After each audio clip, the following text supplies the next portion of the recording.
ainda, porque eu estou aprendendo com o meu erro. A gente aprende com os erros da gente também, viu? Aí eu não esqueço mais. Já coloquei para gravar, pode começar. Obrigado, Camila. Pessoal, boa tarde a todos. Como é que estão? Tudo bem? Então, a continuação da aula passada, eu falei sobre os acidentes ósseos axiais, esqueleto axial. E durante esse período aí, não sei se vocês já conseguiram formular alguma questão.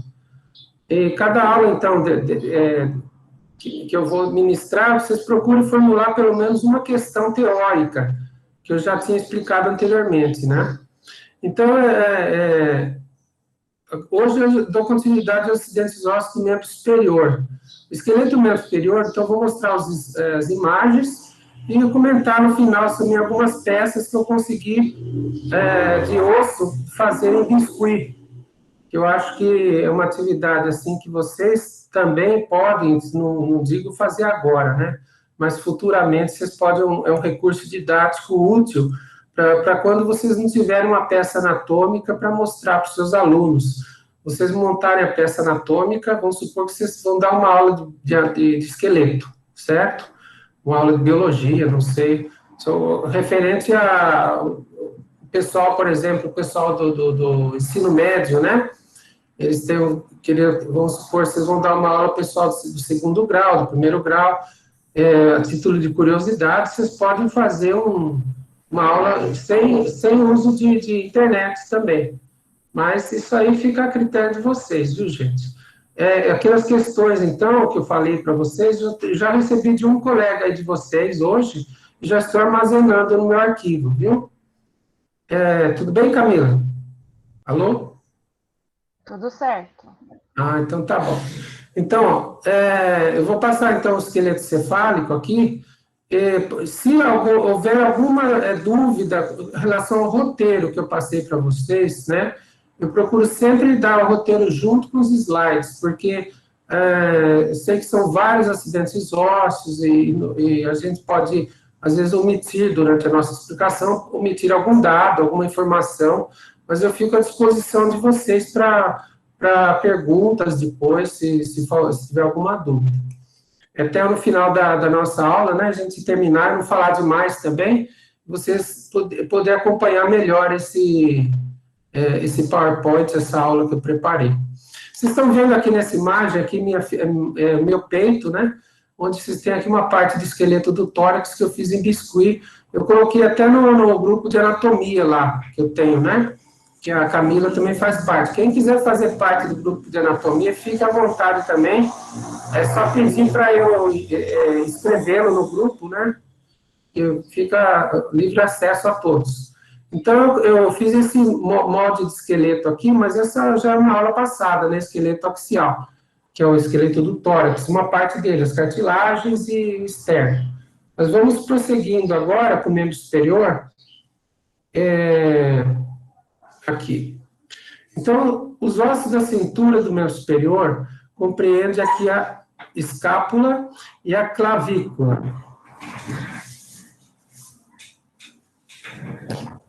Eu estou falando muito alto, posso falar um pouquinho mais baixo? Alô? Eu estou entendendo bem.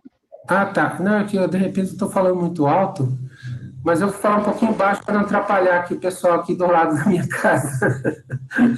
Tá bom. Vou dar aula para todo mundo aqui da minha casa. Mas tudo bem, voltando aqui, gente, olha, aqui então a clavícula, esse osso horizontal que vocês estão vendo, né? Anteriormente, aqui no esqueleto do tórax, articulado com o externo. Ele se articula também com a escápula, que é esse osso posterior triangular, tá aqui, né? Então, essa parte fixa do membro superior. A outra parte é a parte livre, que essa compreende quem? O húmero, tá aqui, articulado também com o rádio e a una. Esses ossos longos, como o húmero, estão articulados aqui com os ossos do carpo, né? Então, distalmente, nós teremos o esqueleto da mão, os ossos do carpo, depois os ossos do metacarpo, de 1 a 5, e as falanges do polegar, do segundo, terceiro, quarto e quinto dedos, que são 3 falanges, proximalmente distal. A gente vai ver alguns acidentes ósseos e o objetivo da aula é basicamente o mesmo da aula passada, ou seja, identificação de acidentes ósseos, utilizado na palpação, que é muito utilizado pela fisioterapia nas outras disciplinas, e alguns pontos antropométricos também. E pontos de fixação muscular e ligamentar. Vou passar adiante. Então, a vista posterior, olha, então, os mesmos ossos que eu mencionei, a denominada raiz do membro superior, que é a cintura do membro superior, o símbolo peitoral, a escápula, nessa vista posterior, e a clavícula na vista anterior, que está escondido. E aqui articula-se a escápula com o húmero, por sua vez, esse osso na articulação do cotovelo, com rádio una, e na articulação do punho, com o esqueleto da mão, começando pelos ossos do carpo.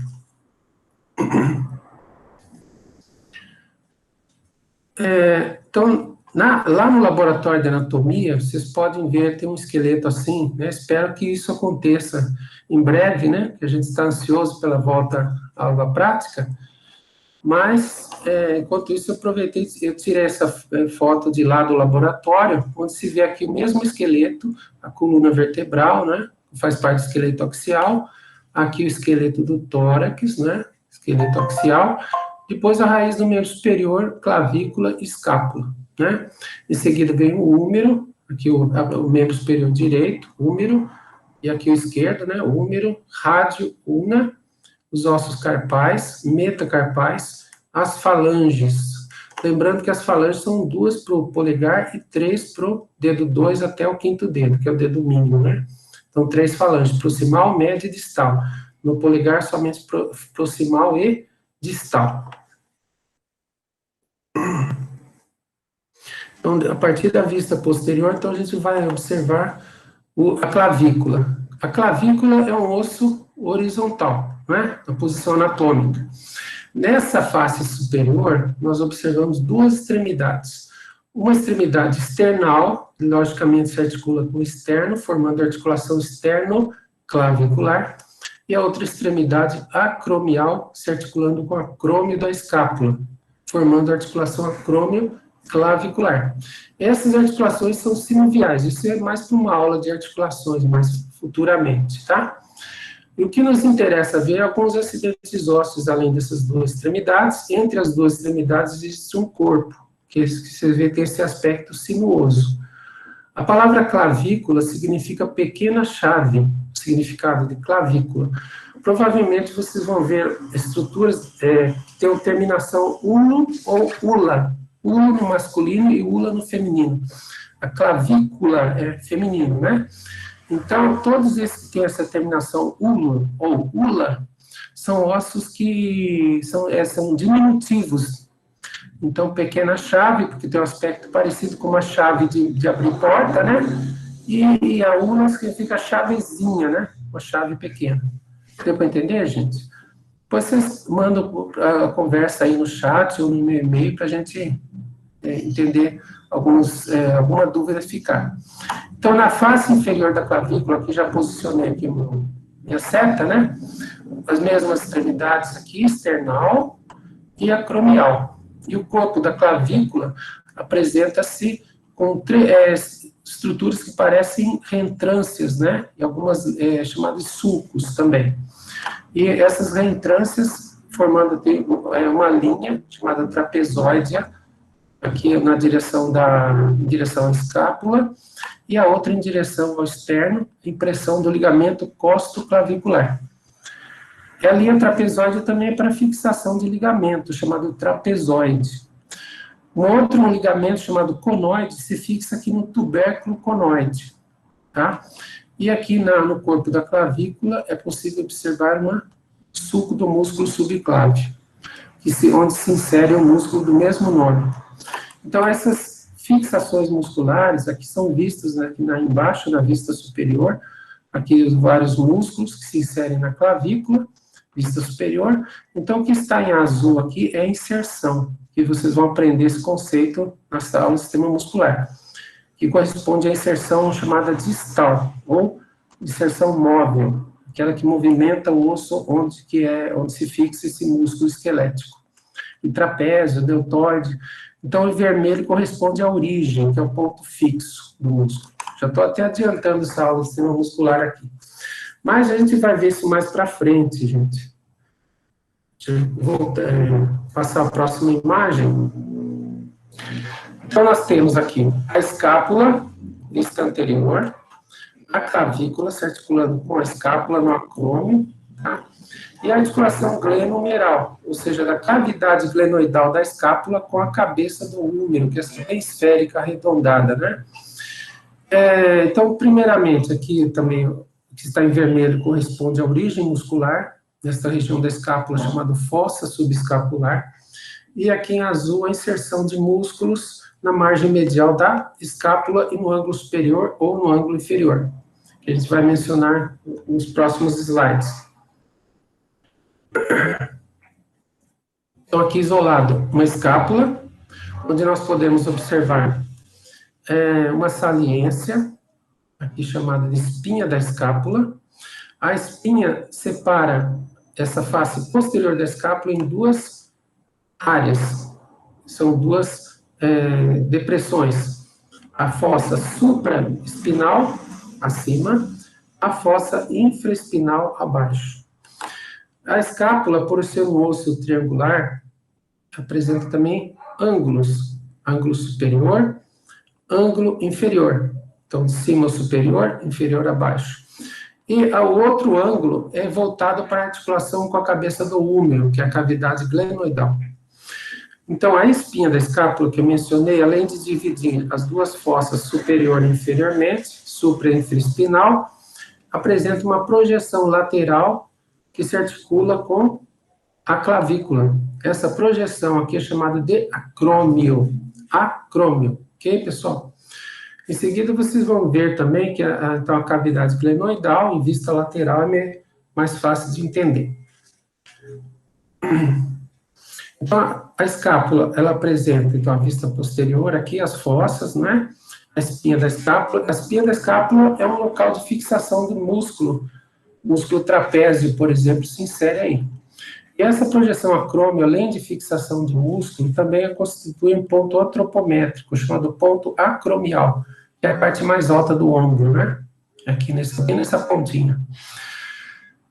E aqui na vista inferior, a fossa infraespinal também se origina em outro músculo. E esses músculos supra e infraespinal, que tem o mesmo nome das fossas, fazem parte de um conjunto de músculos, junto com outro que sai daqui da margem lateral da escápula, chamado de manguito rotador.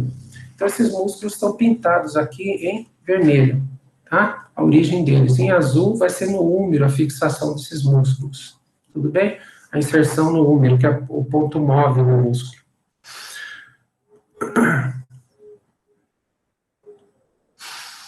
Então, a vista lateral da escápula é possível observar cavidade glenoidal, que eu mencionei, olha só, a cavidade revestida de cartilagem articular, por isso que está azul. Tubérculo supraglenoidal, acima, é um ponto de origem muscular. Tubérculo infraglenoidal, tá? Então, novamente, a vista posterior, tem aqui o ângulo, o acrômio, tem esse ângulo aqui embaixo, acrômio. Depois, na vista mais anterior, o processo coracóide. O que é o processo coracóide? Ele sai aqui da margem superior da escápula. Esse processo é onde também se fixa músculos e ligamentos. O ligamento, né? Por exemplo, que vai do acrômio ao esse processo. Depois tem, então, as fossas supraespinal de cima e infraespinal, e a fossa subescapular, que é essa na vista anterior da escápula. Então, aqui em destaque a margem lateral, né? Margem lateral da escápula. E passando da escápula, a gente vai reconhecer os seguintes acidentes humerais. A descrição dos acidentes nos ossos longos, como o húmero, né? Começar pelo húmero, se faz assim de cima para baixo e de anterior para posterior. Então, o que se pode observar de cima para baixo, em sentido superior inferior? Cabeça do húmero, seguido um estreitamento do colo do húmero, Inferiormente ao colo, teremos um tubérculo. O que é um tubérculo? É uma elevação baixa, né? Não muito alta. E o outro tubérculo, chamado de maior. Então, o tubérculo menor na frente e ao lado aqui o tubérculo maior. Esses tubérculos aí é onde se fixam aqueles músculos lá que eu falei do manguito rotador. Vocês vão ver depois, subescapular, supraespinal, infraespinal e redondo menor. São 4 músculos. Eles se inserem aqui nesses tubérculos aqui. E entre os 2 tubérculos maior e menor, um sulco por onde passa um tendão de um músculo chamado bíceps braquial. É o sulco intertubercular. Esse sulco intertubercular, ele é formado por 2 cristas, ao lado aqui do tubérculo maior e a outra do tubérculo menor. São 2 cristas. E depois esse sulco desaparece na diáfise do osso. Então, ele só existe na extremidade proximal do osso, não é? E nesta vista anterior também se observa na diáfise, aqui o corpo do húmero, depois vai existir uma saliência aqui que é visto posteriormente, aqui ó, onde se insere o músculo, nessa vista posterior do húmero, onde se insere o músculo deltoide, aqui ó, é a tuberosidade para o músculo deltoide.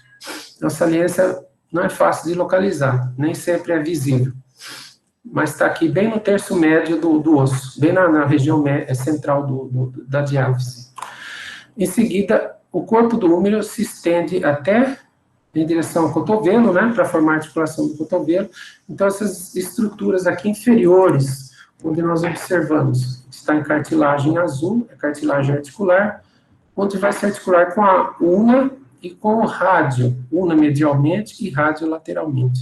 Então, que estruturas são essas? Em conjunto, elas são chamadas de côndilo do húmero, mas cada uma delas tem um nome específico. Essa aqui é denominada de tróclea, que parece um carretel, medialmente, e lateralmente uma estrutura esférica chamada de capítulo do húmero.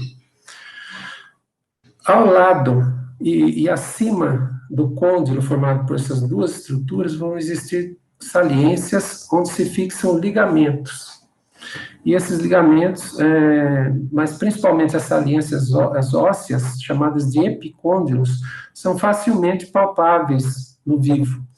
Então, se localiza aqui o epicôndilo medial, facilmente palpável, olha, mais saliente, medial, e epicôndilo lateral, menos saliente. Acima da tróclea também existem estruturas que se articulam com a una e com o rádio, e são depressões.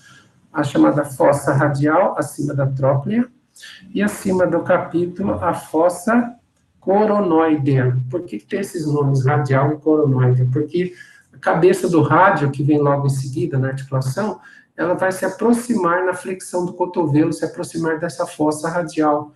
Por sua vez, a cabeça da una, aqui a fossa coronoide, onde se aproxima uma estrutura da una, chamado processo coronoide, na flexão, e aqui a cabeça do rádio se aproxima da fossa radial acima do capítulo, ok? Muito bem. Acima dos epicôndilos também existem cristas ósseas, olha, uma crista supracondilar medial, acima do epicôndilo medial, e acima do epicôndilo lateral, uma outra crista chamada supraepicondilar lateral, que também, como os epicôndilos, são pontos de origem muscular. Então, em vista posterior agora, acompanha sempre, então, em vista em sentido superior-inferior, cabeça do húmero, aqui o colo anatômico. Essa palavra colo anatômico, porque é uma estrutura clássica aqui, reconhecida em todas as peças. Mas existe uma outra estrutura chamada colo cirúrgico, que é o estreitamento. Colo é estreitamento, como se fosse uma constricção do osso, após uma cabeça. E, no caso do colo cirúrgico, tem esse nome porque, clinicamente, é um local sujeito a fraturas. Então, fraturas do húmero ocorrem frequentemente mais no colo cirúrgico do que no colo anatômico. E ainda tem também o tubérculo maior, ó, que eu já mencionei, aparece aqui. Então é isso, gente. Na diáfise, ainda nós encontramos, além da tuberosidade deltoide, que eu mencionei, na vista posterior da diáfise, vamos encontrar o quê?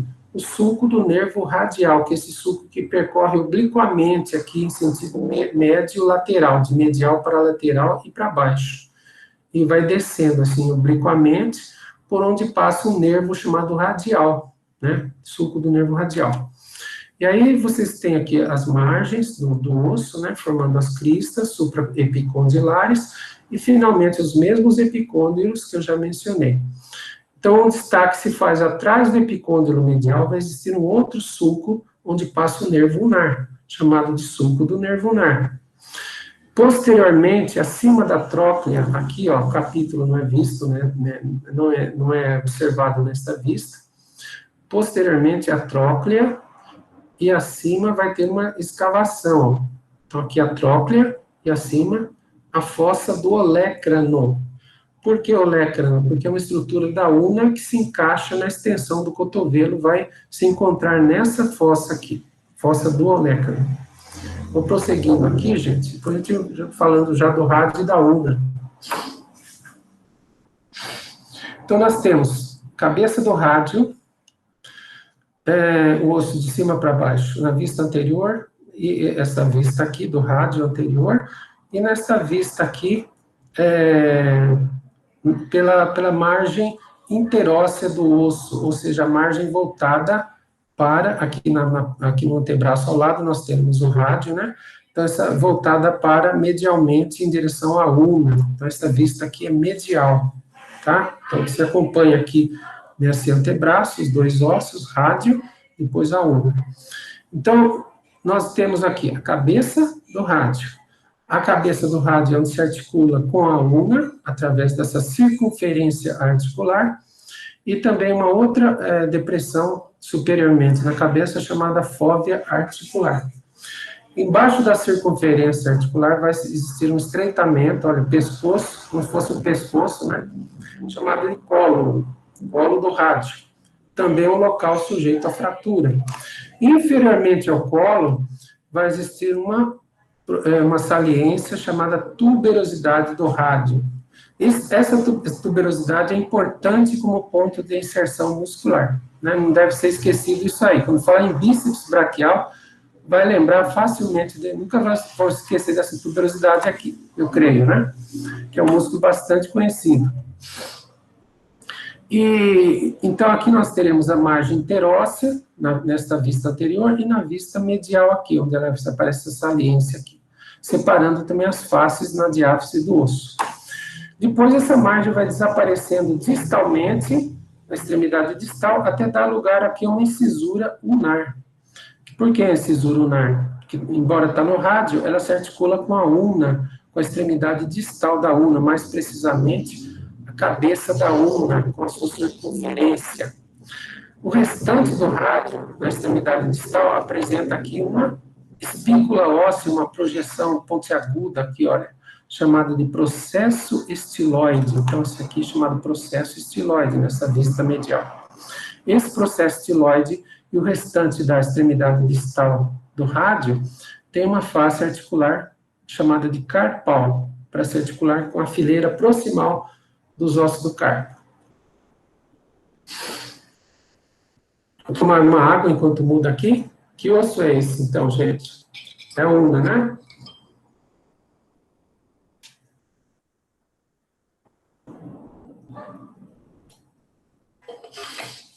Então, a una se apresenta na extremidade proximal, né? Aqui a vista, novamente, olha. A vista aqui é anterior da una, aqui a vista lateral da una, que se articula com o rádio, né, voltada para o rádio. Então, novamente, aqui ao lado, imagem do antebraço, o rádio aqui já foi falado, agora em destaque a una, que aqui é o osso medial. Essa incisura, essa extremidade proximal da unha, apresenta aquela estrutura chamada olecrano, que se aproxima da fossa do mesmo nome na extensão do cotovelo. Olecrano é uma estrutura também facilmente palpável, importante na palpação, viu, gente? Não esqueça dessa estrutura aí.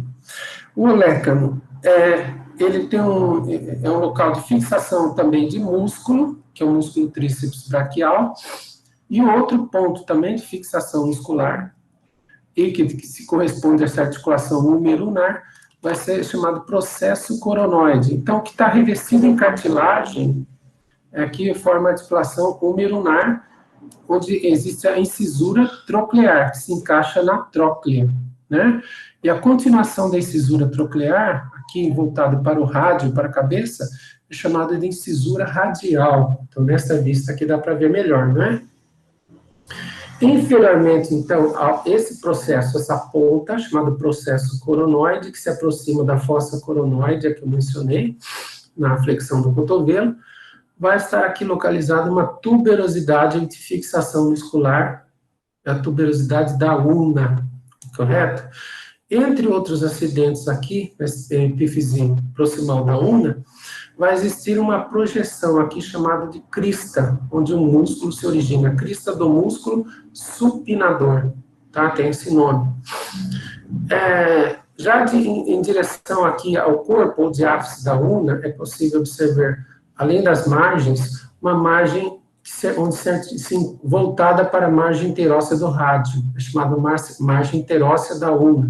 Então, as duas margens interósseas formam aqui um espaço entre os dois ossos, então, delimitam um espaço chamado espaço interósseo, ocupado por uma membrana do mesmo nome, membrana interóssea. E essa membrana caracteriza aqui uma articulação do tipo sindesmose radio-ulnar. Na extremidade distal da ulna, é possível observar a cabeça e o processo estiloide da ulna. Cabeça com revestimento de cartilagem, circunferência articular, se articula com a incisura ulnar do rádio. E a face articular inferior da cabeça se articula com os ossos do carpo mais vizinhos, né? Piramidal, psiforme. Depois o processo estiloide, essa pontinha aqui, como tem no rádio, tem também na ulna, o processo estiloide da ulna. Os processos estiloides correspondem também a pontos de fixação dos ligamentos do carpo, né, os ligamentos colaterais. Acho que vocês já ouviram falar disso, né? Na aula de artrologia, na parte teórica. E aqui, ó, então, rádio e ulna, articulados, membrana interóssea entre elas, entre esses ossos, caracterizando a sindesmose radio-ulnar. Com detalhe, então, com relação aqui, já falei anteriormente, agora vocês veem tudo escrito, bonitinho, né? Para vocês acompanharem aqui no Atlas do Néter, essa figura do Atlas do Néter, onde vocês acompanham as estruturas articulares da articulação do cotovelo, então, articulação rádio-ulnar, cabeça do rádio, incisura radial da ulna, forma essa articulação, a incisura troclear com a tróclea do úmero, né? Caracterizando a articulação úmero-ulnar. O D'Angeli Fatini, ele comenta sobre isso aí, os outros autores, e o D'Angeli Fatini fala que a ulna, nessa extremidade aqui, parece uma chave inglesa, né? Para se adaptar, se articular com uma peça óssea, que no caso é o úmero, né? A tróclea do úmero. Parece uma chave inglesa. Então, o que acontece aqui? Nessa posição, na posição anatômica, os dois ossos estão alinhados, paralelo um ao outro. Quando faz uma rotação de lateral para medial, que é chamada supinação do antebraço, o rádio passa para frente, obliquamente, a ulna, ao corpo da ulna. Então, tem esse aspecto aqui. E ainda é possível observar que, nitidamente, dá para ver o processo estiloide na vista posterior, né, extremidade distal, e também dá para ver o tubérculo dorsal aqui, outra saliência utilizada também até na palpação, né? Além do processo estiloide do rádio. Prosseguindo. Então, nós teremos os ossos do carpo, ou ossos carpais, 8 ossos, né? Vocês lembram, já estudaram esses ossos, o nome deles? Então, vamos fazer uma nomeação de cada um desses ossos, para vocês ficarem memorizando, tem que memorizar. É a parte da anatomia que, vamos dizer assim, que fica mais cansativa, né? Que é a memorização. Então, vou beber uma água aqui para respirar fundo.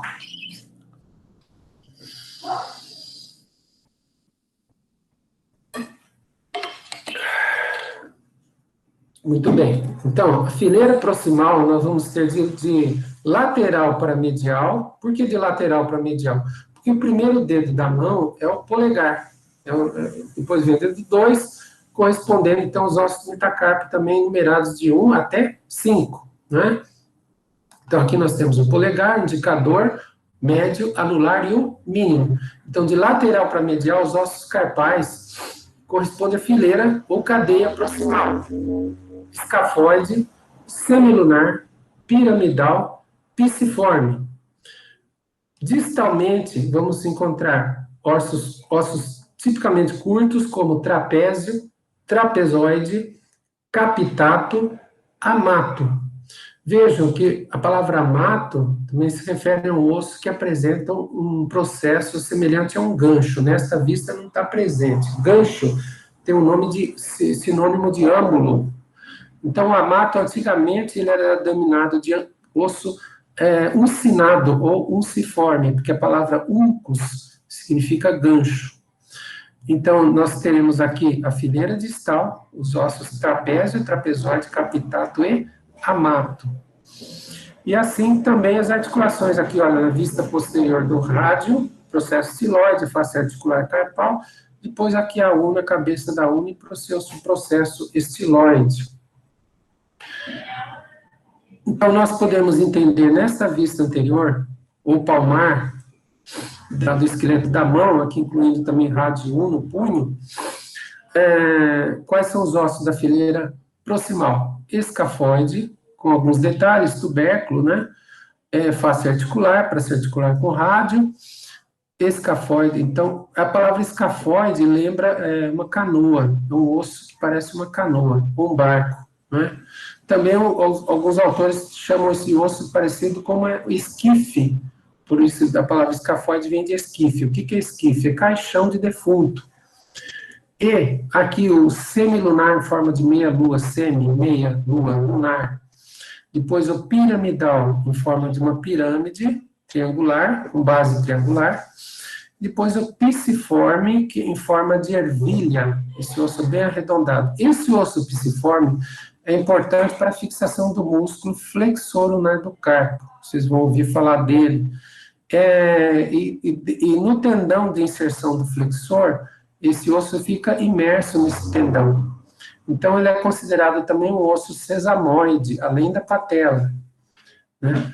E os demais ossos, trapézio, trapezoide, capitato, que é um grande osso, o maior osso, então, do carpo, capitato, depois o amato com o seu âmulo, aqui está presente.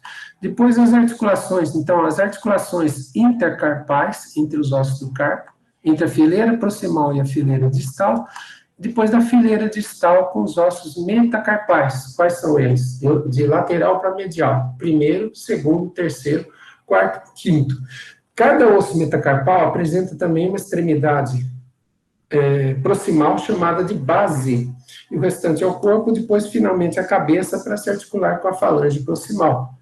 Aqui não se vê nessa vista. Então aqui a base desses ossos metacarpais, depois essa porção restante que é o corpo do osso. Então nós teremos em seguida, né, os acidentes ósseos apendiculares do membro inferior.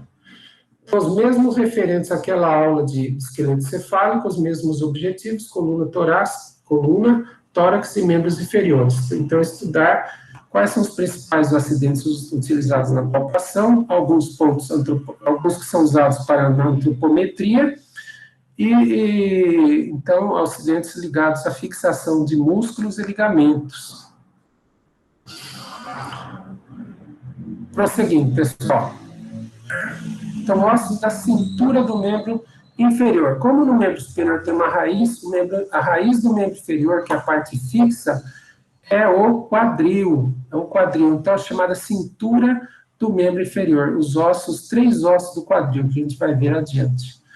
Então, essa cintura, a parte fixa, de seguida a articulação do quadril com o fêmur, que já forma aqui a parte livre do membro inferior. Esse osso longo, o maior osso longo do nosso corpo, né?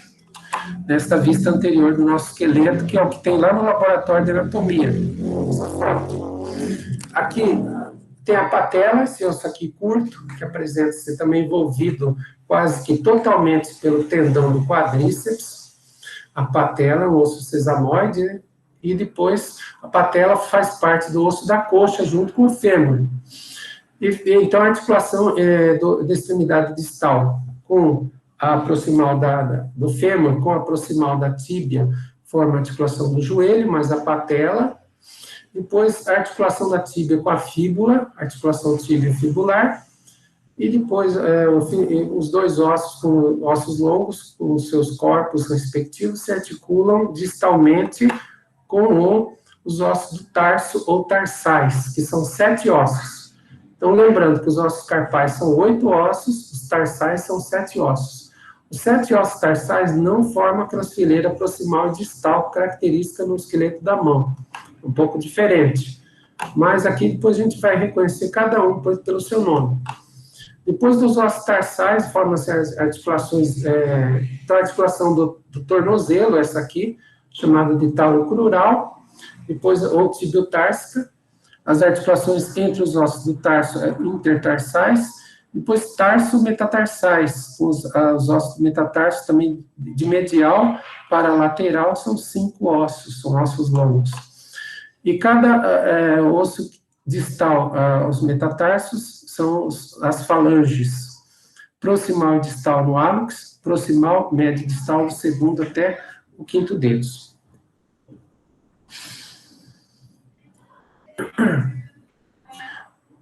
O quadril, o quadril compreende, então, 3 ossos. Superiormente, o ilho. O ilho apresenta uma estrutura bem saliente, chamada crista ilíaca, olha aqui nessa peça, essa crista ilíaca, né?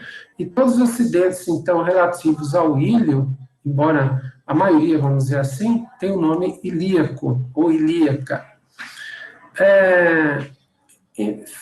Inferiormente ao ilho, na vista anterior vai ter o pubis, e posteriormente, para baixo e posteriormente, o isquio. Então, em azul, pubis, o isquio em vermelho, né?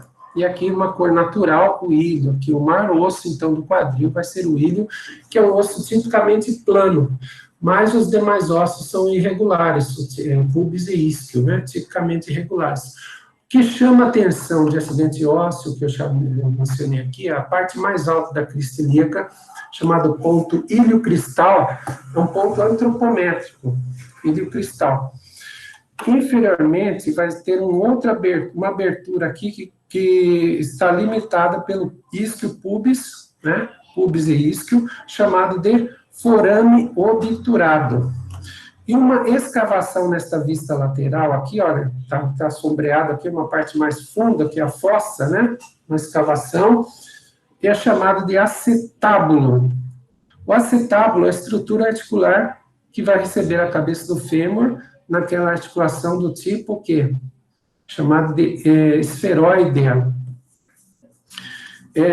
O acetábulo, ele compreende essas margens ósseas, o lábio do acetábulo, chamado de lábio, e depois essa face mais em forma de uma meia-lua, que com uma face incompleta, revestida de cartilagem, é uma face semilunar, né, uma face semilunar articular, uma face articular que vai deslizar na cabeça do fêmur. Depois, aprofundando mais nessa cavidade, vai ter a fossa do acetábulo, que é revestida por gordura aqui, para proteger o osso dos impactos com a cabeça do fêmur, na articulação do quadril, ou articulação coxo-femoral. Então, nós teremos aqui, então, diversos acidentes ósseos, e a palavra acetábulo, assim como eu falei da clavícula, também tem a ver com ácido acético.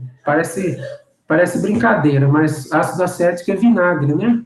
E antigamente os romanos, no tempo antes e após de Cristo, a era cristã, eles usavam um tipo de uma taça para colocar vinagre, e semelhante a essa estrutura articular aqui.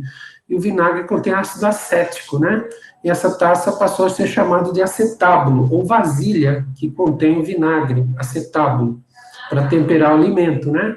O acetábulo, o vinagre provém do vinho, né, que é um alimento bastante consumido, uma bebida muito consumida na época, lá pelos romanos, na época de Cristo, antes e depois de Cristo. E nós temos também uma incisura aqui, uma incisura do acetábulo, onde não é revestida de cartilagem. Essa incisura é onde passam vasos e nervos que vão nutrir a cabeça do fêmur, que nós vamos ver alguns detalhes sobre o fêmur logo em seguida. Então, esta vista lateral, o que é possível a gente observar no hino?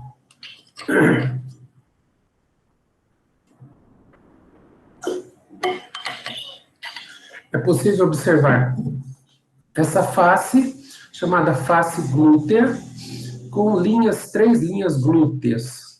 Essas linhas aqui, essas projeções, essas três linhas ósseas, correspondem a pontos de origem também muscular. E os músculos glúteos são 3, então também para ajudar a memorizar.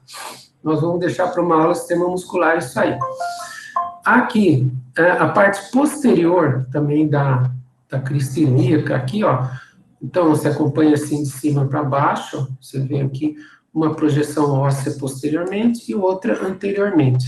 Essas duas pontas ósseas aqui, ou projeções, são as espinhas ilíacas, antero superior, póstero superior, no mesmo nível. Ó, antero, póstero superior. Essas espinhas ilíacas que correspondem a pontos de origem de músculos, estão acompanhadas para baixo pelas espinhas ilíacas antero-inferior e póstero-inferior. E abaixo da espinha ilíaca póstero-inferior vai ser uma incisura chamada de isquiática maior, que vai terminar aqui no isquio. A incisura isquiática termina no isquio, através de uma saliência de origem de fixação de músculo e ligamento. Essa saliência é chamada de espinha isquiática. Da espinha isquiática vai em direção ao tuber isquiático, essa saliência arredondada aqui, ó. Então vai ter uma incisura isquiática menor. O que nos interessa aqui no tuber isquiático é que aqui saem músculos, os chamados músculos isquiotibiais. Então saem além de outros músculos, né? Os mais conhecidos na coxa, na vista posterior, são os isquiotibiais.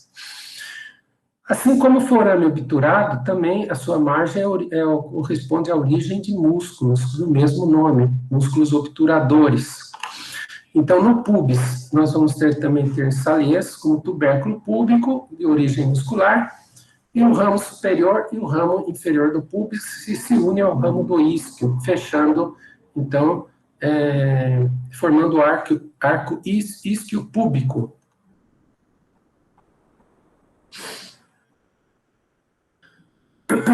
E aí esses ossos, então ilho, pubis e isquio, então são observados nessa vista medial, e os mesmos acidentes ósseos já mencionados ali, que é na vista lateral, com o acréscimo de outros acidentes ósseos no ilho.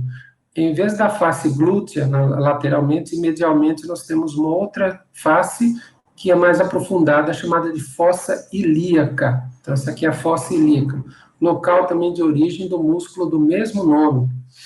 Anteriormente a fossa ilíaca e posteriormente a tuberosidade ilíaca, essa que está rugosa. Tuberosidade ilíaca também é local de fixação de ligamentos da articulação sacroilíaca.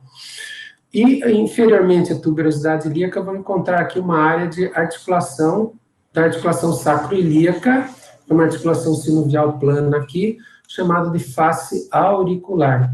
Tá? Face auricular. Então, entre a fossa ilíaca e posteriormente ao corpo do ilho, vai também existir uma linha arqueada.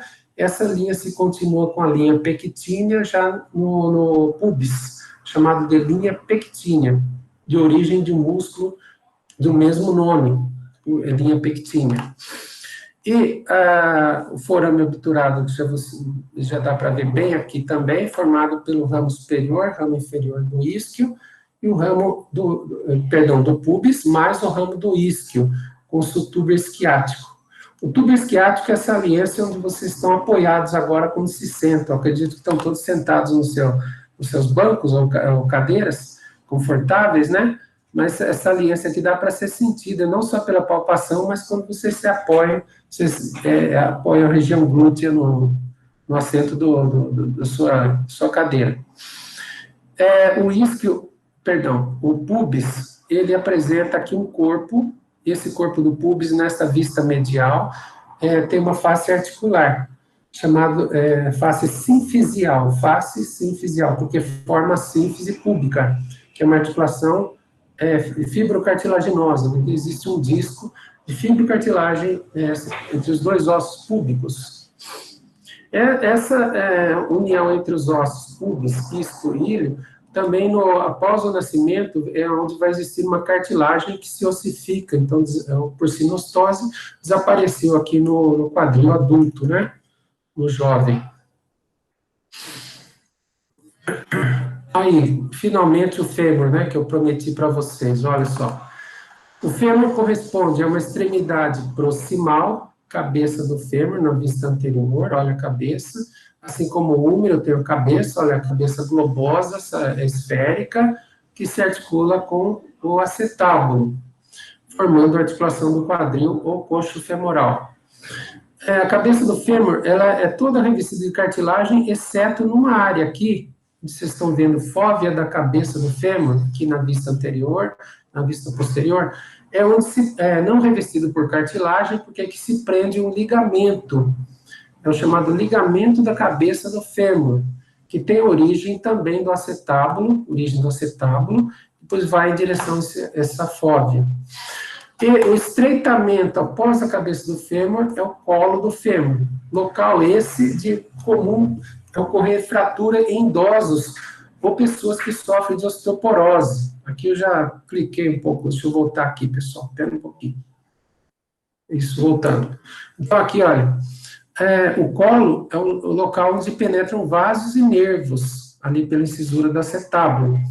É um local de fratura e, então, potencialmente perigoso em idosos, quando sofre uma queda e devido à osteoporose, que é comum em idosos, e pessoas que têm problemas também de calcificação óssea, pode ser até jovens, né, e acaba fraturando. Os ossos em jovens são mais difíceis de fraturar, né, porque eles têm os ossos com presença de maior quantidade de cartilagens.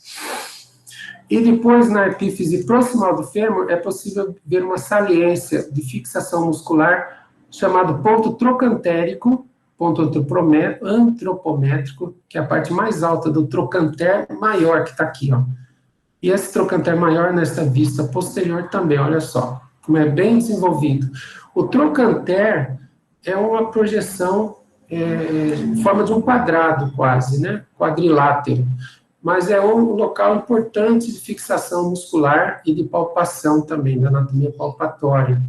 Durante os movimentos da articulação coxo-femoral, se utiliza esse ponto para sentir o deslocamento do fêmur, né? Na flexão, na extensão, na rotação medial, na rotação lateral, na adução e na abdução. Depois aqui o colo, vocês estão vendo uma linha aqui, uma linha tracejada verde, uma vermelha, são os pontos de reflexão da cápsula articular no colo do fêmur. Essa cápsula contém ligamentos capsulares que vão ser também em direção a esses pontos de reflexão. Entre o trocânter maior é lateral e superior. Inferior e medial vai existir uma outra saliência chamada menor, o trocânter menor. Trocânter menor é o ponto de inserção de músculo também, tá? Principalmente, no caso, o músculo ilho-psoas, que vocês vão ouvir falar. Entre os dois trocânteres, maior e menor, existe uma linha intertrocantérica oblíqua, de cima para baixo, em sentido látero-medial, e na vista posterior, entre os dois trocânteres, vai existir uma crista intertrocantérica. Então, a palavra inter significa entre os dois trocânteres. Na crista intertrocantérica também se fixa músculo, por exemplo, o músculo quadrado femoral, nesse ponto chamado tubérculo quadrado, tá? Mas vamos prosseguindo aqui na diáfise do fêmur, que foi então na vista anterior, vocês veem toda a diáfise que corresponde à origem do músculo quadríceps femoral, uma parte dele, depois a outra parte do quadríceps femoral que se origina da diáfise posterior, da face posterior do corpo do fêmur, onde se destaca aqui a linha áspera. A linha áspera, ela compreende dois lábios, nessas duas pequenas cristas delicadas, né? superolateralmente, a linha áspera, ela se torna, então, ela se afasta do outro lábio medial, o lábio lateral forma aqui proximalmente, embaixo do trochanter maior, uma tuberosidade para inserção do músculo glúteo máximo, chamada tuberosidade glútea, tá? E medialmente a linha áspera forma é chamada de linha pectínea, onde também se insere um músculo do mesmo nome, que tem origem lá da linha pectínea do pubis, que eu mostrei para vocês. Então, as duas linhas proximalmente estão divergentes, depois no terço médio, no centro do osso, se reúnem posteriormente, na vista posterior, formando então uma linha áspera única. Depois essa linha áspera novamente distal no osso se espalha nos 2 terços distais do osso, né? Se afastam, não espalham, se afastam e formam as linhas supracondilares, uma medial e uma linha supracondilar lateral. Então, quando vocês vão estudar origem e inserção muscular, não esquece da linha áspera, das linhas supraepicondilares, da tuberosidade glútea, da linha pectínea, porque são todos pontos de fixação muscular. Entre as duas linhas supracondilares existe uma face poplítea, aqui, olha só. Face poplítea é voltada para a região poplítea, que é da região do joelho, mais próxima do joelho. Face poplítea. Também, distalmente, essa face poplítea é ponto de origem muscular. Então, a extremidade distal do fêmur, e aqui vocês acompanham essas linhas pontilhadas também, que são linhas de reflexão da cápsula da articulação do joelho, no caso, né? Tanto da cápsula quanto da membrana sinovial, que está em verde. A cápsula tem estrutura de tecido conjuntivo, e a membrana sinovial também, que aparece aqui em cor verde. Então, essa cápsula articular aqui, gente, é que fecha esse conjunto aqui das epífises do fêmur, no caso, né? E na vista anterior, o fêmur, ele apresenta uma área onde se articula com a patela, aqui, ó, chamado face patelar. Então, a patela se articula aqui e forma a articulação patelo-femoral. E essas duas saliências aqui distais, arredondadas, na vista anterior, na vista posterior, são os chamados côndilos do fêmur. Então, côndilo lateral, côndilo medial. Aqui, nessa vista posterior, o côndilo medial, o côndilo lateral. Esses dois côndilos são separados na vista posterior, não pela face patelar, mas pela fossa intercondilar. Na fossa intercondilar é que, na articulação do joelho, vai existir a passagem dos ligamentos cruzados aqui, nessa região, nesta área aqui. Fossa intercondilar entre os dois côndilos femorais. Ok, pessoal?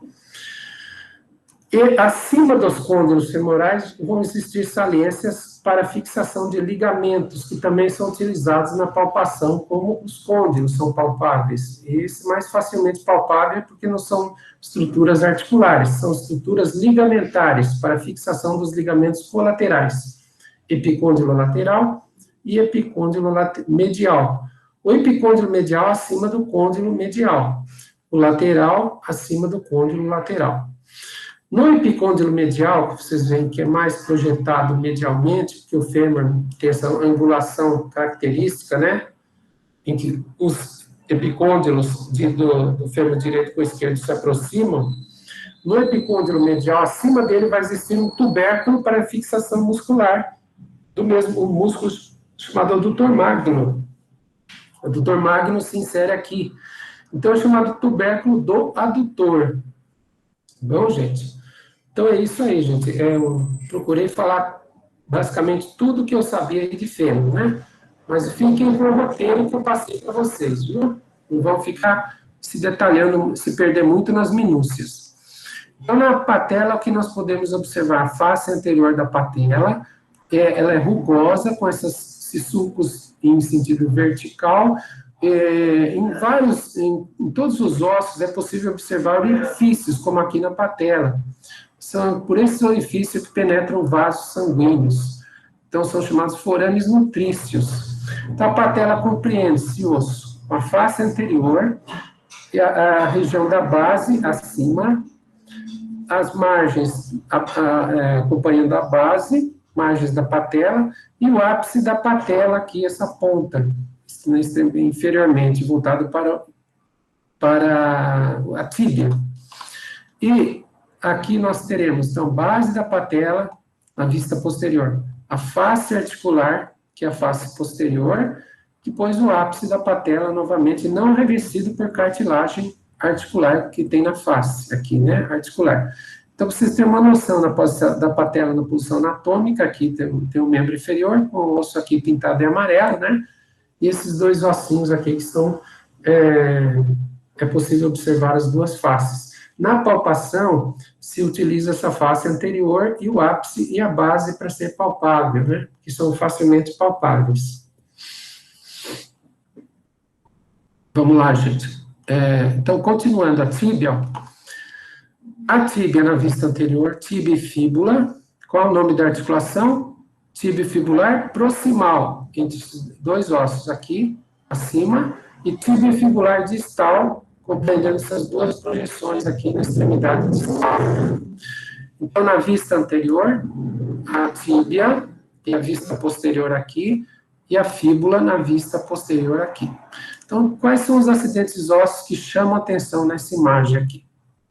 É que a tíbia, ela apresenta também como o fêmur, só que na sua extremidade proximal, a tíbia apresenta côndilos. Então, o fêmur na extremidade distal apresenta os côndilos, formando a articulação tíbio-femoral. Então, os côndilos são denominados côndilos medial e côndilo lateral, tá certo? Os côndilos nesta vista também são palpáveis e formam aqui também um ponto de antropométrico aqui, né? De palpação e de medidas também do membro inferior. E os côndilos nesta vista não são revestidos por cartilagem. A cartilagem reveste superiormente nessa área mais alta aqui, chamado de platô tibial. Então, esse platô tibial corresponde a essas superfícies rasas revestidas de cartilagem, que são as faces articulares superior do côndilo medial e do côndilo lateral. As áreas não revestidas por cartilagem, entre os dois, as duas faces articulares aqui, se notam duas pontas ósseas chamadas de tubérculos intercondilares. Os tubérculos intercondilares são projeções que não são revestidos por cartilagem, né? Não são propriamente articulares. E, então, a epífise proximal da tíbia, tanto nesta vista quanto nessa vista posterior, vai se estreitando, vai se afunilando, e forma aqui uma estrutura chamada anteriormente tuberosidade da tíbia, também utilizado na palpação. Se dá para vocês apalparem aí mesmo, onde vocês estiverem, logo abaixo do ápice da patela, né?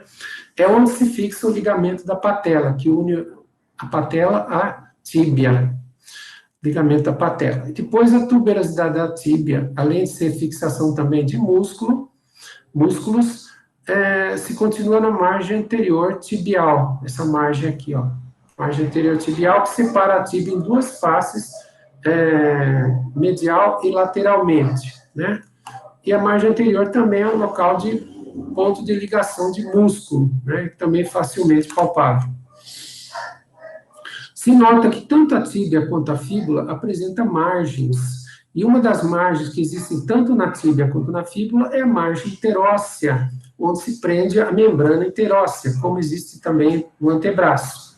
E a margem interóssea da tíbia, aqui na vista posterior, depois a margem interóssea da fíbula, que está escondida, né? Aqui na vista anterior é mais fácil de ver a margem interóssea. Ela tem outras margens também, além da interóssea, mas a mais importante é essa interóssea.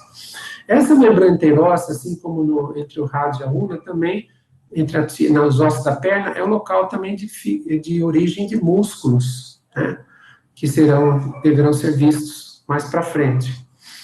Então, nós temos um espaço interósseo entre a tíbia e fíbula e a membrana interóssea que caracteriza a sindesmose tíbio-fibular, que se estende até distalmente entre tíbia e fíbula.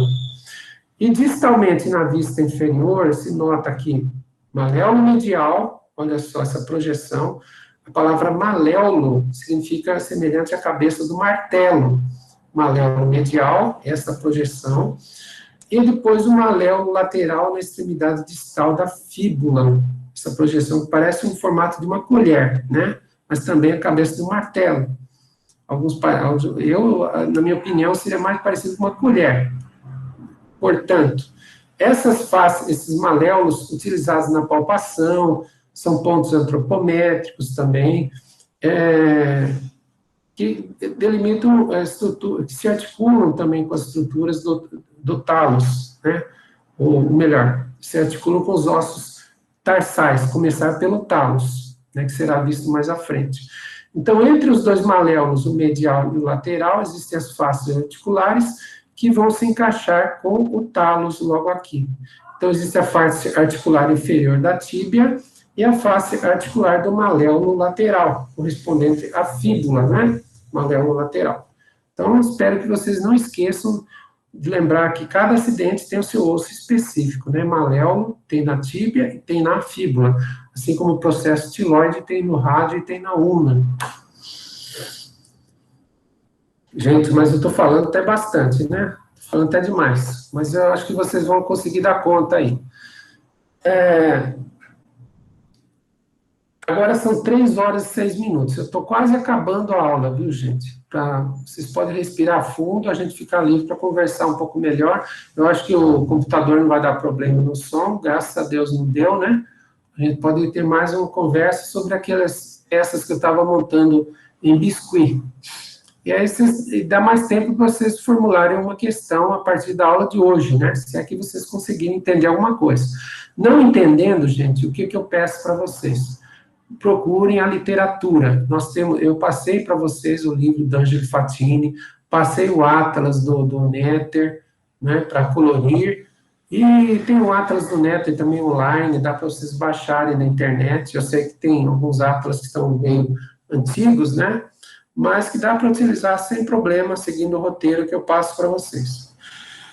Então, finalmente, pessoal, chegamos aqui os ossos do tarso. E aqui nós vamos observar superiormente os dois ossos que se articulam inicialmente com a tíbia e com a fíbula, correspondem ao talos, com a tíbia, depois com a fíbula, mais próximo da fíbula, o calcâneo. Então, esse osso medial e superior, o talos, embaixo dele, lateral e inferior, o calcâneo. Então, essa vista aqui é a vista superior ao dorso do pé, correto? Então, essas estruturas formam o receptáculo do talos, né, aquelas estruturas lá da tíbia e fíbula, mais os ligamentos que unem também essas estruturas do tornozelo, formam o chamado receptáculo do talos, que vai se articular aqui com a tróclea do talos, que está pintada em azul. O que é a tróclea? É a estrutura que forma de carretel, como tem a tróclea lá do húmero, também tem a tróclea do talos, parece um carretel, né? Isso caracteriza também o gíngulo, como na ulna, né? E a articulação húmero-ulnar. A articulação talocrural, ou tibiotársica, é do tipo gíngulo, que permite movimentos aqui de flexão plantar e dorsiflexão, com flexão dorsal. São movimentos esses que o pé faz, fica com o calcanhar para baixo ou para cima, né? E a ponta dos dedos para baixo ou para cima, que ocorrem dentro do plano sagital mediano, esses movimentos. Falando em plano sagital mediano, esse plano também pode ser estendido também ao pé e passar exatamente no centro desse osso e nos demais ossos tarsais, até chegar no segundo osso metatarsal e acompanhar também as falanges do segundo dedo, né? O plano sagital mediano específico do pé, tá? Dividindo o pé em duas metades também. Então, quais são os demais ossos? Além do calcâneo, que eu mencionei, o talos se articula com o navicular, e a articulação é chamada de talonavicular. O navicular é esse osso aqui, mais alongado, né, menos em forma de um quadrado, e o que tem forma de um quadrado ou um cubo é o cuboide, que está aqui lateralmente ao navicular. E a articulação do cuboide também se faz medialmente com os ossos cuneiformes, bem como a articulação navicular com os cuneiformes. O navicular é proximal, os cuneiformes são distais. Então, articulações, por exemplo, cuneo-naviculares se fazem entre os 3 ossos cuneiformes e o navicular. Quais são os cuneiformes? O voltado para o dedão do pé, que é o hálux, é chamado cuneiforme medial, voltado para o segundo dedo, que tem 3 falanges, né? Enquanto que o hálux aqui tem 2 falanges, proximal e distal, o terceiro e os demais dedos têm 3 falanges, proximal, médio e distal, proximal, médio e distal. Então, voltado para o segundo osso metatarsal e segundo dedo, vamos encontrar o cuneiforme intermédio. E, ao lado, cuneiforme lateral, voltado para o terceiro osso do metatarso e as suas 3 falanges, proximal, média e distal. Sobra, então, o cuboide, que se articula com os ossos do metatarso, quarto e quinto. Então, as articulações são tarsometatarsais, entre esses ossos aqui, cuneiformes e cuboide, e os ossos metatarsais de 1 a 5. Depois, os ossos metatarsais, como também os metacarpais, apresentam base, corpo e cabeça, ou seja, de proximal para distal. E também as falanges apresentam a extremidade proximal, chamada base, a porção do meio, chamado corpo, que é a diáfise, depois a extremidade distal, a cabeça. A cabeça das falanges proximais se articula com as bases das falanges distal no dedão do pé, que é o hálux, ou no segundo dedo até o quinto dedo. Então, a base, corpo e cabeça de cada falange. As falanges distais são mais propriamente ossos menos, não são tipicamente longos, parecem ossos curtos, olha, principalmente no quinto dedo, que é o dedo mínimo, elas apresentam de base e corpo, só que a cabeça é chamada tuberosidade da falange distal. A tuberosidade da falange distal é diferente da cabeça dos demais ossos das falanges, porque não tem estrutura articular, não tem cartilagem articular, mas sim um ponto de fixação de tendões de músculos, né? Então, corresponde aqui à ponta dos dedos dos pés, né? E, tendo essa vista aqui, vocês vão ver as mesmas estruturas, a maioria das estruturas que eu mencionei aqui. Vou acrescentar algumas na vista inferior, que é a vista plantar do esqueleto do pé. Então, nós temos o esqueleto do pé, vista plantar com talos, né? Aqui, olha, o talos, perdão, esse osso, talos. O que mais aparece aqui? O calcâneo, ao lado do talos. Articulação talo-navicular, o osso navicular, depois o cúneo-navicular, os cuneiformes medial, intermédio, lateral, com navicular, depois a articulação do cuboide com o cuneiforme lateral, com o navicular e também com os ossos metatarsos. Então, os cuneiformes se articulam com os metatarsais de 1 a 3, e o cuboide se articula com o penúltimo e o último osso metatarsal. Como eu falei, cada metatarsal, cada falange, apresenta base, corpo e cabeça. Isso também no esqueleto da mão. Cada metacarpal e cada falange apresenta base, corpo e cabeça. E a projeção distal da falange distal, ou seja, essa projeção terminal, a ponta do dedo, corresponde à tuberosidade da falange distal, tanto no esqueleto da mão, quanto no esqueleto do pé. E aqui no calcâneo é possível observar uma projeção que apoia o talos, aqui está acima. Então, essa projeção aqui medial, que é o ponto de fixação de ligamentos também do tornozelo, é chamado de sustentáculo do talos.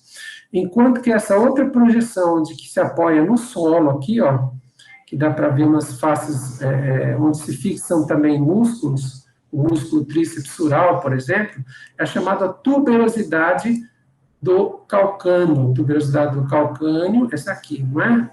Então, a tuberosidade do calcâneo é essa porção que os dançarinos utilizam, por exemplo, para fazer rodopiar no seu corpo, apoiado no seu pé, né? Você utiliza muito a tuberosidade do calcâneo. E outra tuberosidade que aparece aqui na face plantar no navicular. Aqui do navicular tem a tuberosidade do navicular. Por que eu estou chamando a atenção dessas tuberosidades? Porque são pontos de inserção de músculo e ligamento. né, principalmente em músculo, tuberosidade navicular, onde se insere músculo tibial posterior. Nos ossos metatarsais, existe uma tuberosidade no quinto osso metatarsal. Olha só como ele apresenta-se bem mais projetado aqui, ó. É onde se insere também músculo. É a tuberosidade do quinto osso metatarsal. Tá? E depois aqui na cabeça, em direção à cabeça do primeiro osso metatarsal, que é o mais volumoso, né, que suporta a maior parte do peso do corpo, existem duas saliências aqui, na verdade, dois ossinhos, são os ossos sesamoides. Aqui, eles não são constantes, eles podem não existir, mas na maioria das vezes existem. E onde se passa o tendão de músculo, se insere neles também, esses ossos sesamoides, o medial e o sesamoide lateral. Então é isso, depois das articulações tarso-metatarsais, vem as articulações metatarso-falângicas, do hálux até o quinto dedo, depois as interfalângicas, da falange proximal com a média, do segundo ao quinto dedo, interfalângica distal, da falange média com a falange distal, do segundo até o quinto dedo. Então essa aqui é uma descrição bem pormenorizada, mas que eu não quero que vocês fiquem, se perdem em minúcias, sigam o roteiro que eu passei para vocês, e procurem ver também os ossos nas vistas aqui, como vocês têm a vista lateral, olha só, a vista lateral do esqueleto do pé, aqui a tróclea do talos, que se articula com a tíbia, né, tem outras estruturas aqui, que eu não mencionei, como tróclea fibular, para fixação de ligamento, e também aqui a tuberosidade do calcâneo, olha só, como é bem projetado para baixo, né? É o popular calcanhar, né? Tuberosidade do calcâneo. A outra tuberosidade do quinto osso metatarsal. Então, novamente, essa vista aqui também completa essa peça, em que nós temos a tuberosidade do calcâneo aqui, visível, bem visível. Aqui o sustentáculo do talos, essa porçãozinha aqui, do calcâneo, que justamente a função é dar sustentação ao talos acima. O talos, com as suas faces articulares pintadas em azul, se articulando com o navicular, nesta vista, com o cuneiforme medial, e esse cuneiforme medial com o primeiro osso metatarsal, né? E depois esse osso metatarsal se articula com o osso sesamoide, aqui o visto medial, depois a falange proximal, falange distal. Eu acho que então é isso que eu tinha para falar para vocês. Então é essa lista aqui que vocês vão dar uma olhada no que eu mencionei. Se houver alguma estrutura que eu tenha omitido, ou até acho que eu falei até demais, né? Mas essa lista aqui vocês vão seguir com paciência e vão montar uma questão. Pode pegar um acidente ósseo desse, seja ele articular, seja ele não articular. Lembra daquele conceito de acidente, os 3 tipos de acidentes ósseos, articulares, como revestido com cartilagem articular, as eminências, ou as saliências, ou as reentrâncias, as depressões, que podem também que não são articulares, também existem, e os acidentes ósseos, que são aberturas, ou buracos, ou orifícios nos ossos. Então, são os 3 conceitos principais que nós vamos seguir no estudo lá, desde o esqueleto axial. Então, nós temos aqui uma lista. Então, aqui nós terminamos aqui, ó, coloquei o cuboide, terminando com o cuboide, que é o osso do tarso, né? Depois os ossos do metatarso, que se repetem, base, corpo, cabeça, tanto nas falanges, proximal, média e distal. A literatura que eu apresento para vocês, vocês encontram na internet, inclusive na biblioteca, através do VPN. Vocês podem também pesquisar lá, online, vocês têm essa literatura disponível. Um livro que eu também não citei, mas que pode ser usado na fisiologia, é o Tortora, esse Gerhard Tortora aqui, um livro de imagens de excelente qualidade, Princípios da Anatomia Humana, né, 14ª edição. É muito bom esse livro. Aconselho a todos a pesquisarem melhor, né? E aí, gente, olha, aqui a mãozinha significando o raio-x do esqueleto da mão, os ossos do carpo aqui, os ossos metacarpais, e as falanges do polegar, segundo, terceiro, quarto, quinto dedo, dando aquele tchau, né? Tchau, um abraço e beijos a todos. e vamos finalizar a apresentação aqui do PowerPoint e voltar aqui à minha exposição. Alguém, deixa eu ver no chat, tem várias perguntas, talvez, ou não. Deixa eu ver.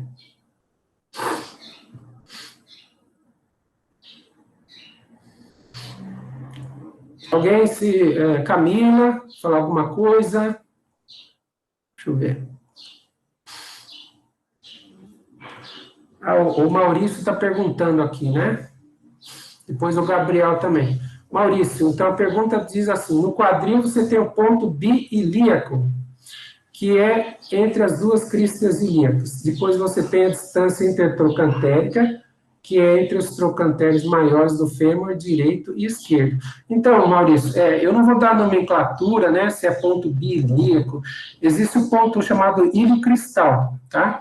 Esse ponto ilho cristal você traça na parte mais alta das duas cristas ilíacas, para fazer medida, né? Tá certo?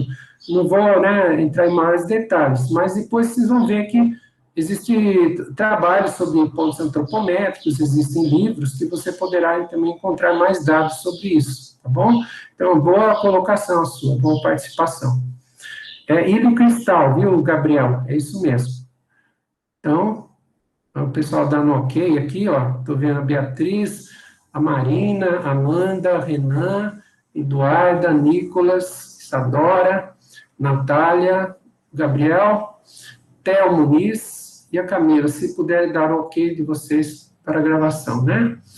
É exatamente o que você vê, estamos vendo já, tal. Alguma dúvida por enquanto, gente? Acho que muitas, né?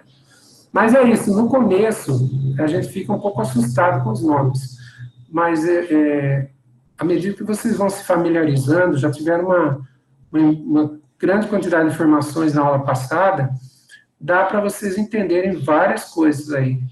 O que eu sugiro para vocês, para estudar, é que vocês usem também a internet, vão no YouTube, vocês vão ver aulas de diversos professores, e vários deles de fisioterapia, tem professores de enfermagem, de medicina, né, que falam muito sobre esses acidentes ósseos aí, professor Carlão, vou citar cada um deles. O Carlão, ele pega peças no laboratório de anatomia, peças naturais, tá? Ele é um dos que faz isso. Talvez se vocês gostam mesmo do assunto, podem depois se debruçar aí nos vídeos, mas vocês tomem cuidado com relação à nomenclatura, né? Porque eles podem mudar. Por exemplo, o tuber esquiático que eu falei, vocês podem encontrar com o nome tuberosidade esquiática, que não se usa mais, tá? É tuber esquiático. Tudo bem, gente? Se não tiver mais dúvidas ou comentários para fazer, eu agradeço a todos. Eu queria aproveitar agora, alguém queria se manifestar pelo microfone? Deixa eu ver aqui. Não? É um por vez, viu, gente? Se não falar todo mundo no microfone, eu não acompanho direito. Vocês estão me ouvindo perfeito? Então, eu queria mostrar as pecinhas que eu montei no biscuit. Vou até ligar o ventilador, que está calor aqui dentro, viu? Só um instantinho.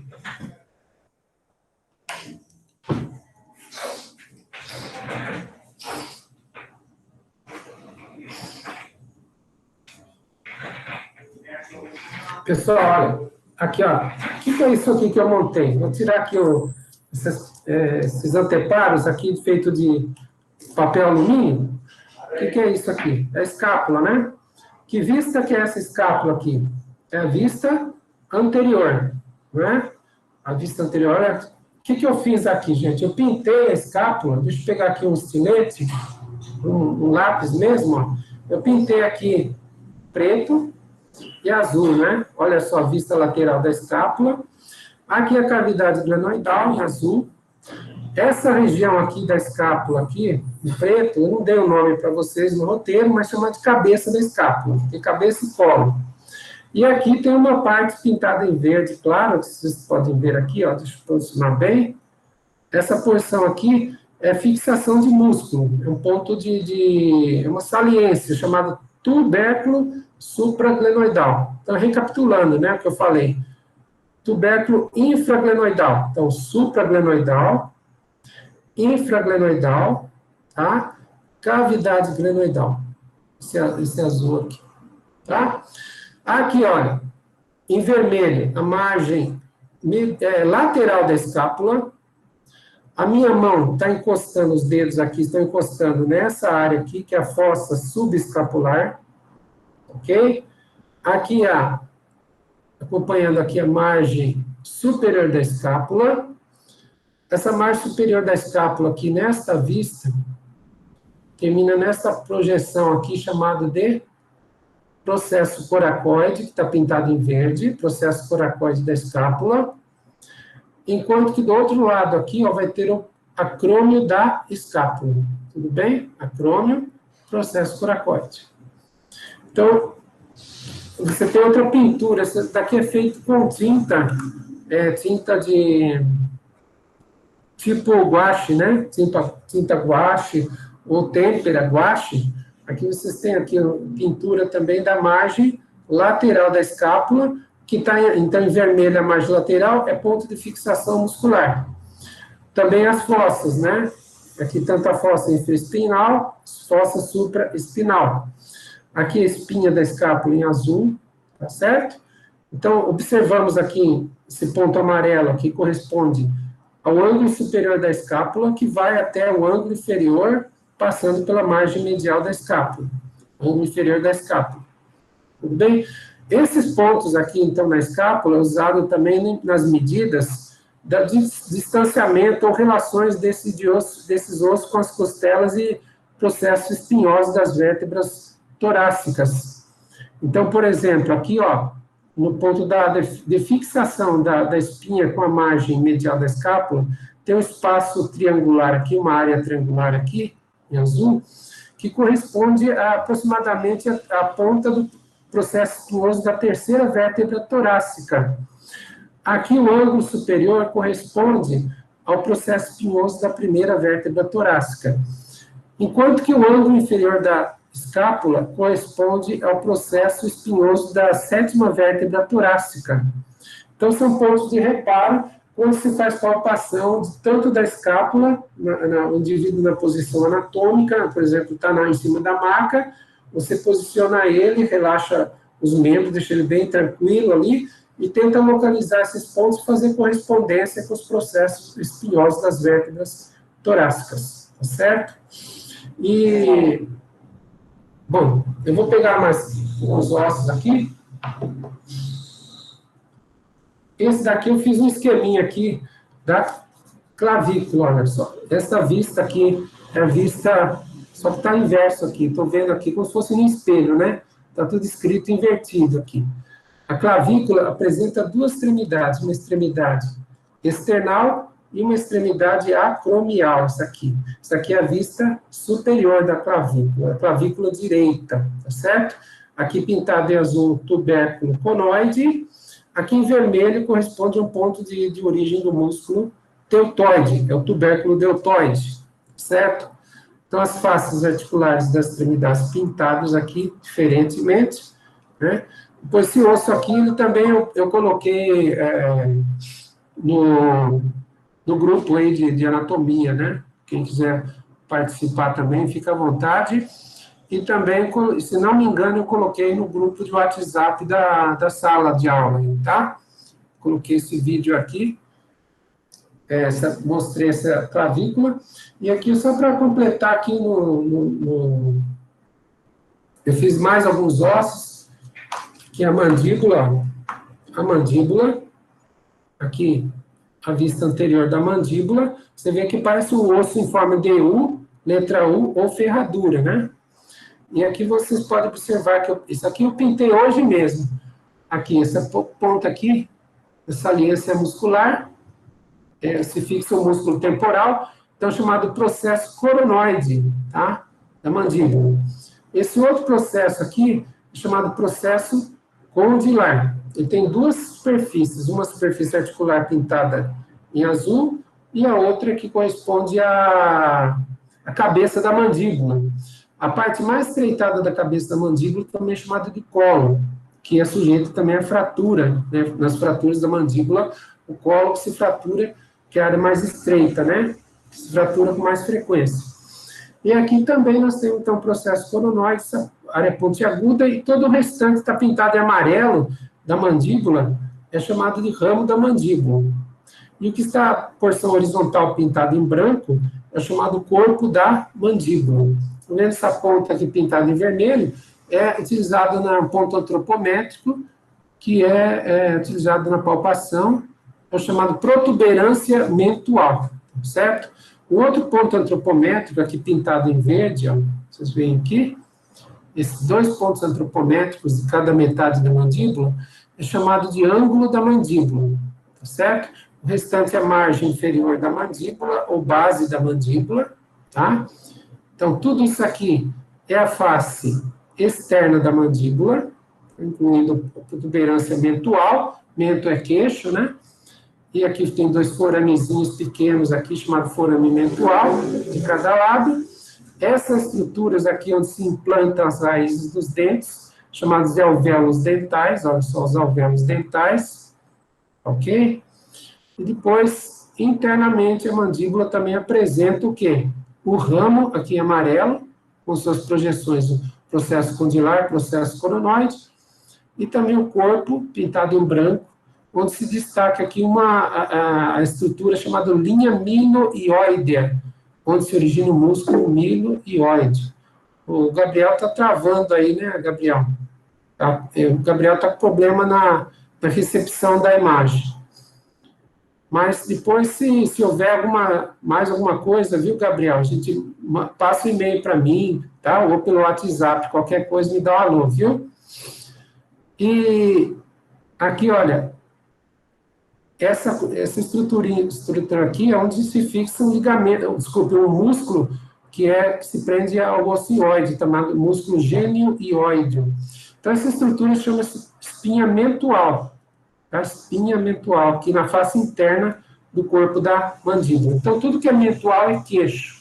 Embaixo da espinha mentual, embora não pintei com cor diferente, tem duas depressões aqui, chamadas fossa digástrica, onde se origina o músculo digástrico, ventre anterior do digástrico. Deixa eu pegar mais algumas pecinhas aqui, só para terminar. Então, dentre os ossos do membro superior, eu fiz aqui eu tentei representar aqui o amato, certo? Olha só, o amato da mão direita aqui, ó.